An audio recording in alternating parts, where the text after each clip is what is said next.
Biz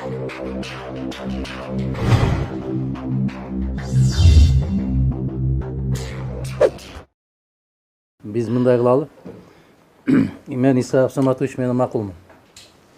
Ары бери кетпей туруп, биринчиден ошол өтө турган бир тосмонун пайызын түшүрүүгө. Бул негизги маселе. Адамдардын укугун коргоо боюнча, шайлоого жана шайланууга деген укугун коргоо боюнча. Экинчи маселе туура ар бир кыргыз жаранынын шайлоого болгон укугун ордуна келтирүү. Бул бир маселе. Эгер биз 9% эмес 11% кылып койсо дагы бүгүнкү түзүлгөн партия өтөт. Бүгүн түзүп атат го, тууган урук алар булар деген. Өтөт. Муну Гүлнара айым да аябай жакшы билет. Кандай кылып өткөрөт, ал башка маселе. Ушундай эле. 9%дык тосмону азайтышыбыз керек. Эмне үчүн? Бүгүнкү күндө биз карап көрдүк. Bir kança mamleketlerde kança пайыз халктын жалпы саны парламенттик шайлоого үнүн кошо алды. Соңку мына азыркы 5 партия отурган 5 партия отурган парламентте жалпы халктын санын, шайлоочулардын санын алып келгенде болгон 39% ушунча болупту. Ушундай? Демек 61% Кыргызстандын жараны сыртка ыргытылган. Сенин добушуңдун кажети жок деген. Сыртта иштеп жүргөндөрдү мен айтпайын, аларды ансыз деле киргизген жок. Кыргызстандын ичинде жүргөн азаматтардын 61%-нын добушу эске алынган эмес. Мындайча айтканда, кыргыз коомчулугунун 3/1 гана бөлүгү бүгүнкү парламентте өзүнүн өкүлдөрүн шайлады. 3/2 бөлүгү шайлаган жок. Анан биз парламент туруктуу болуш үчүн biz ушуну түшүрүшүбүз керек дегенде, экинчи маселени ушуну коюшубуз керек. Ар бир кыргыз жараны шайлоого укугу бар. Алайда жашап аткан жигиттин же аксакалдын, бир кемпир чалдын тизмеси кеминден чыкпаш керек. Ысык көл районундагы жашап аткан азаматтардын тизмеси кадам жайдан чыкпаш керек. Буга ким жооп берет? Себеп президент ант ичип атат.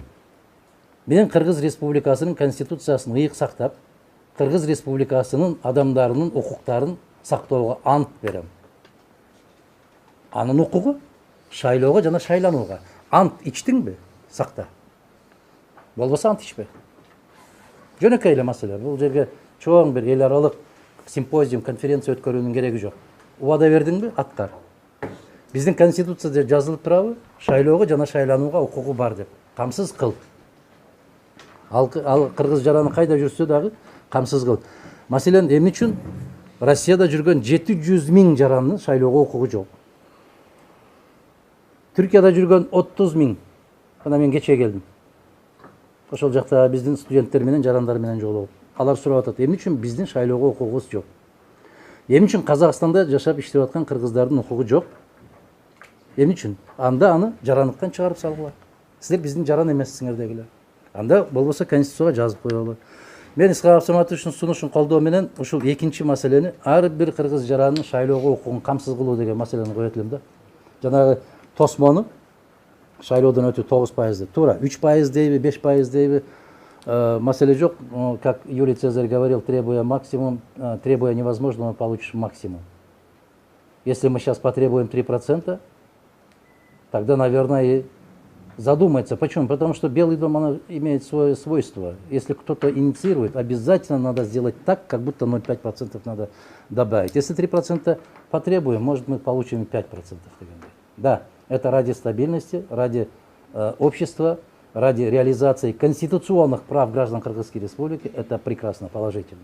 Факт. Учитывая экстренность сегодняшней встречи нашей, я считаю, что дело дальше пойдет. Надеюсь на это. От вас зависит. Если от нас зависит, то если вы имеете в виду конкретно Бетон Кыргызстан с первых дней говорит об этом, говорил и будет говорить об этом. Потому что обеспечение гражданских прав граждан Кыргызской Республики – святая обязанность. С сегодняшнего дня Центр избирком совместно с определенными властными структурами вы должны обеспечить, заниматься конституционными правами граждан Кыргызской Республики. Я недавно сделал заявление, что министр иностранных дел Российской Федерации Лавров сделал заявление во время выборной кампании в Украине. Если Украина официально будет обращаться к нам, то мы готовы обеспечить и оказывать всяческую поддержку, помощь в реализации конституционных прав граждан Украины, которые временно проживают и работают на территории Российской Федерации. Пока не поздно, кыргызская власть должна заниматься этим. Не только по отношению к Российской Федерации, но и в Казахстане, в Турции, Соединенных Штатах, для того, чтобы обеспечить гражданские права, конституционные права граждан Кыргызской Республики. Ушуну да киргизип койгон болсок, биз менимче алардын дагы өкүлү да, жогорку кеңеш деген алардын да өкүлү. Сыртта жашап атабы, Австрияда, Африкада болобу, алар биздин өкүлүбүз деп эсептейт жогорку кеңеште. Ушул сунушту киргизем. Жанакы тосмону ушундай дейм. Мына жанакы 5 миллионго көтөрүп койгон, бул менимче бүгүнкү күндөгү жогорку кеңештин элден ушунчалык алыс экендигинин белгиси да бул. Бул аябагандай каттуу жапайычылык. Болуп көрбөгөндөй, менин чөнтөгүмдө акчам бар, мен бара алам, сен унчукпа деген сөз да бул. Ой, чортаман, кайда баратасың деген эле суроо бул. Мындай түшүнгөн иши. Ак сөйөктөрдүн арасына кирбейсиң деген сөз.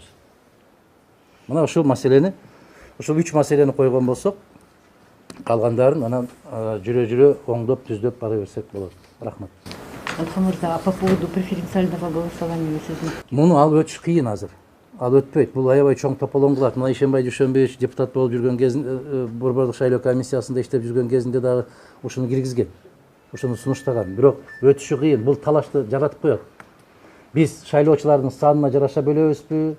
Же бир область, бир добуш дегендей принцип көтөбүзбү деп, бул 1 жылдан ашык кыргыз канча жыл жашаса ошончого созулуп кете турган маселе бул. Бүгүнкү күндө жана тосмону кыскартып, анан адамдардын шайлоого болгон укугун гана калыбына келтирип койсо, бул дагы бүгүнкү күндө бир аябай алдына жүргөн чоң кадам болмок. Ошондой болот деген ишенимдебиз, буюрса.